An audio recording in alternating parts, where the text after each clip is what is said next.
గోత్రం. గోత్రం అనేది మన పేరుకు ముందు చెప్పే ఒక చిన్న పదం మాత్రమే కాదు. మన వంశానికి, మన మూలాలకు, మన ఋషి పరంపరకు గుర్తింపు. అసలు గోత్రం అంటే ఏంటి? దాని వెనుక ఉన్న చారిత్రక కథ ఏంటి?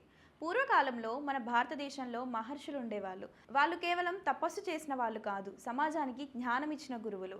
ఆ మహర్షుల వంశం నుంచి వచ్చిన వారిని గుర్తించడానికి గోత్రం అనే వ్యవస్థ ఏర్పడింది. ఉదాహరణకు కాశ్యప మహర్షి వంశానికి చెందినవారు కాశ్యప గోత్రం అని, భరద్వాజ మహర్షి వంశానికి చెందినవారు భరద్వాజ గోత్రం అని చెప్పుకుంటారు.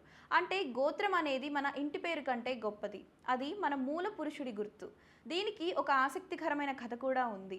సప్త ఋషులు కాశ్యపుడు, అత్రి వశిష్ఠుడు, గౌతముడు, భరద్వాజుడు, జమదగ్ని, విశ్వామిత్రుడు, ఈ మహర్షుల నుంచి అనేక గోత్రాలు ప్రారంభమయ్యాయని పురాణాలు చెబుతున్నాయి.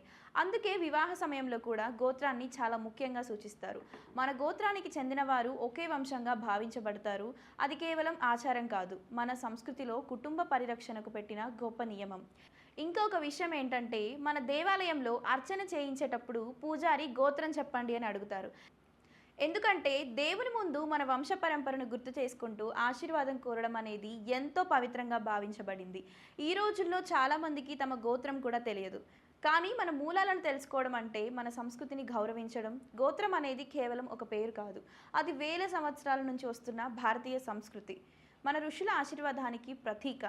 కానీ మన మూలాలను తెలుసుకోవడం అంటే మన సంస్కృతిని గౌరవించడం. గోత్రం అనేది కేవలం ఒక పేరు కాదు, అది వేల సంవత్సరాల భారతీయ సంస్కృతి, మన ఋషుల ఆశీర్వాదానికి ప్రతీక.